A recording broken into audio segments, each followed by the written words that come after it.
Best motivational video అండి ఇది. వింటే మీకు జీవితంలో చచ్చిన కష్టం రాదు. భగవద్గీత పెట్టుకొని చెప్తున్నాను. ఈ సీతమ్మ గొడవలో 3 బ్యాచ్లు తయారయ్యాయి నన్ను నాశనం చేయడానికి.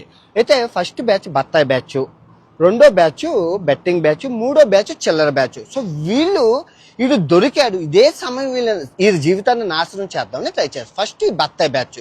ఈ బత్తాయి బ్యాచ్ అంటే మతం మత్తులో ఉండి ఏదైనా చేయడానికి, అయితే మతం మొదలు.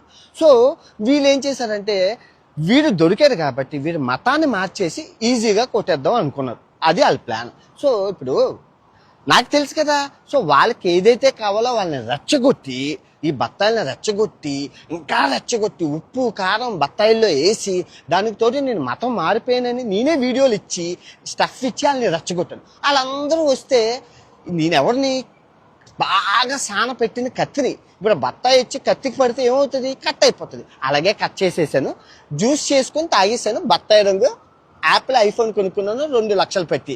బత్తాయిల వల్ల వచ్చింది ఇది బత్తాయి రంగు. బాగుందా? సో ఈ బెట్టింగ్ బ్యాచ్. ఈ బెట్టింగ్ బ్యాచ్లో మనం కొట్టాల్సిన అవసరం లేదు. 8 నెలలు కొట్టు, ఒక చెత్త కొట్టుడు కొట్టాం. సో ఇప్పుడు వాళ్ళందరూ అకౌంట్స్ ఫ్రీజ్ అయిపోయి, త్వరలో మీకు ఆ న్యూస్ వస్తుంది గవర్నమెంట్ నుంచి.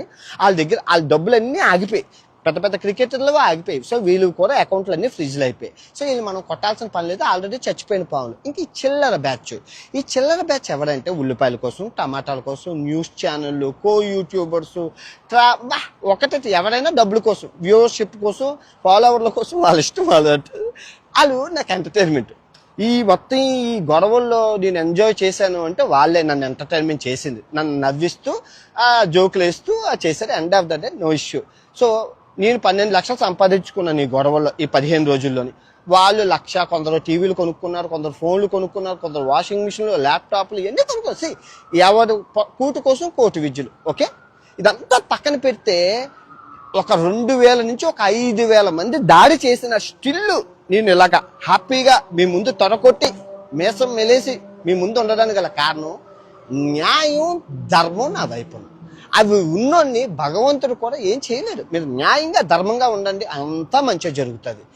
నేను ఏం చేసినా న్యాయంగా ధర్మంగా చేశాను. తిట్టినా న్యాయంగా తిట్టాను, కొట్టినా న్యాయంగా కొట్టాను. అసలు ఏం చేసినా న్యాయాన్ని అయితే ధర్మాన్ని అయితే వదలలేదు.